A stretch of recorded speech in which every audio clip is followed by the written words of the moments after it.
याद करिए दोस्तों, इस सिविल अस्पताल में क्या हुआ था। यह अस्पताल इंसान को जिंदगी देता है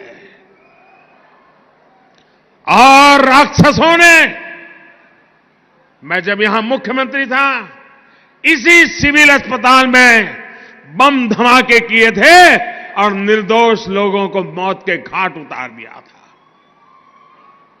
याद है कि नहीं है? सीमा के उस पार से आतंक होता था। क्या उस समय दिल्ली में बैठे हुए लोगों का दायित्व नहीं था कि हिसाब चुकता करे? भाइयों बहनों, ऐसे ऐसे चीजें मेरे दिल में पड़ी हुई है। और मैंने उस दिन भी कहा था, पुलवामा के बाद मैंने पब्लिकली कहा था कि जो आग देशवासियों के दिल में है, वो आग मेरे दिल में भी है।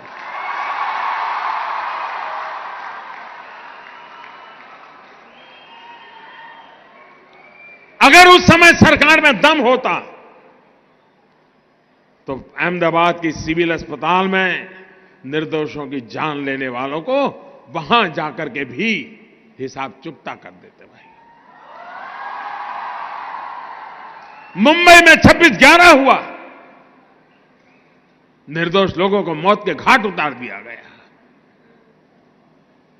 और हम कुछ दिन के बाद चलो अब ठीक हो गया, सब लोग काम पे लग गए। आप मुझे बताइए दोस्तों, आतंकवाद के खिलाफ लड़ना चाहिए कि नहीं लड़ना चाहिए? आतंकवाद को जड़ मूल से उखाड़ना चाहिए कि नहीं उखाड़ना चाहिए? आप मुझे बताइए, कौन पार्टी है जो ये काम कर सकती है? ईमानदारी से बताइए, कौन कर सकता है?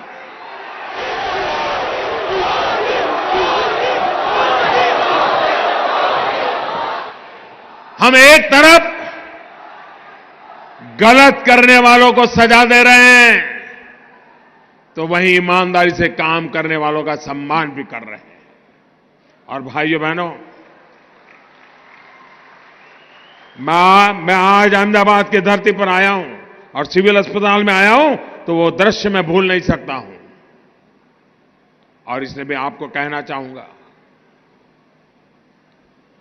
7वें पाताल में होंगे उनको भी मैं छोड़ने वाला नहीं हूं।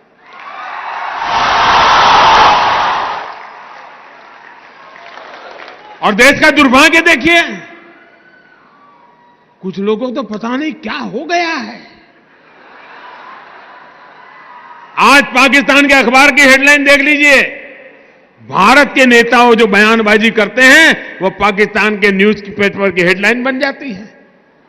ऐसे नेता ऐसी बातें करते हो जो पाकिस्तान के टीवी पर दिखा रहा है, पाकिस्तान की पार्लियामेंट में चर्चा हो रही है। क्या ये देश हित का काम है क्या?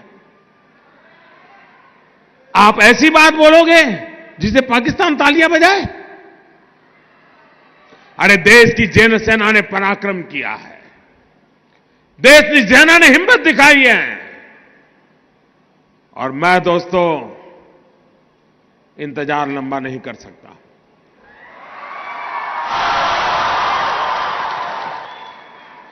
चुन चुन करके हिसाब लेना, ये मेरी फितरत है।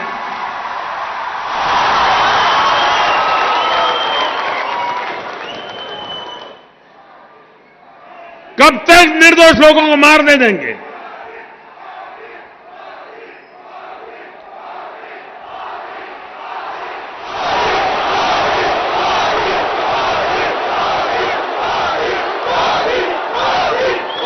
आप दोस्तों बताइए मुझे, आपको हमारे देश की सेना पर भरोसा है? उनकी बातों पर भरोसा है? वो जो कहते हैं उस पर आप विश्वास करते हैं? सेना जो कहे उस पर मुझे विश्वास करना चाहिए? सेना जो कहे उसको मुझे मानना चाहिए?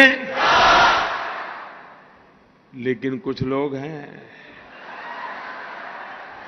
जिनको सेना की बात भी पसंद नहीं थी, अरे मोदी की बात मत मानो भाई, मैं नहीं कहता हूं, मेरी बात मानो। कम से कम सेना पर तो अविश्वास मत करो। उनके पराक्रम पर तो दाग मत लगाओ।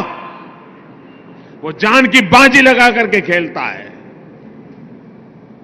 वो देश के लिए मर मिटने के लिए निकलता है और सफल होकर के आता है,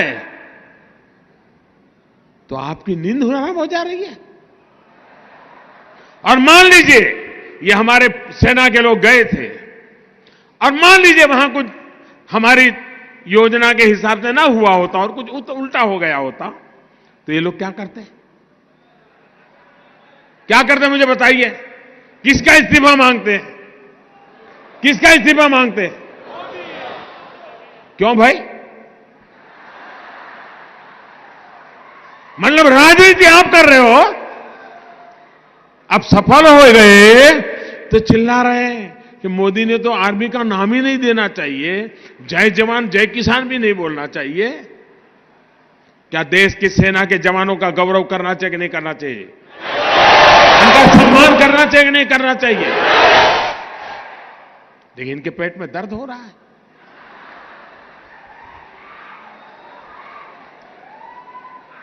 अब ये कहते हैं ये तो चुनाव वाला खेल है।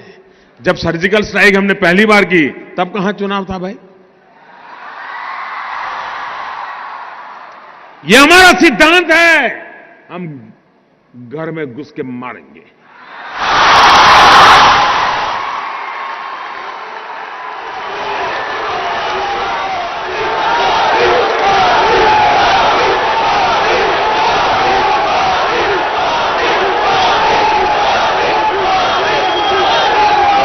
कोई देश ऐसी असहाय अवस्था में नहीं रह सकता है। 40 साल से आतंकवाद हिंदुस्तान के सीनों में गोलियां दाग रहा है जी। भारत मां की सीने में गोलियां दागी जा रही है, बम धमाके किए जा रहे हैं, निर्दोषों को मारा जा रहा है। लेकिन वोट बैंक की राजनीति में डूबे हुए लोग कदम उठाने से डरते हैं। मुझे सत्ता की कुर्सी की परवाह नहीं है, मुझे चिंता मेरे देश की है। मुझे चिंता मेरे देश की है, मेरे देश के लोगों की सुरक्षा की है। और इसलिए मेहरबानी करके ऐसे मसलों पर राजनीति मत करो।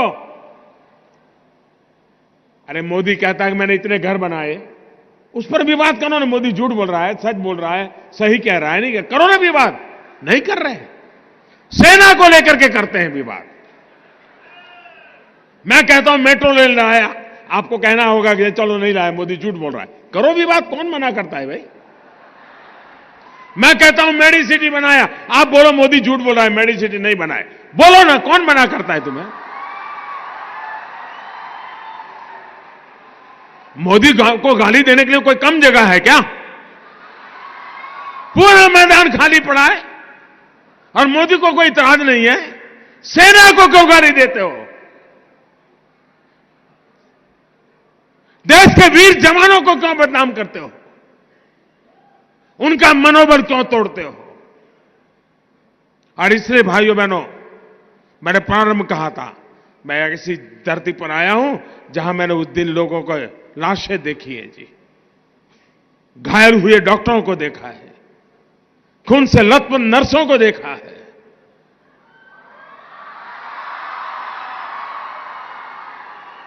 इसलिए मैंने कहा था मैं यहां आया हूं, खुल करके बोलूंगा।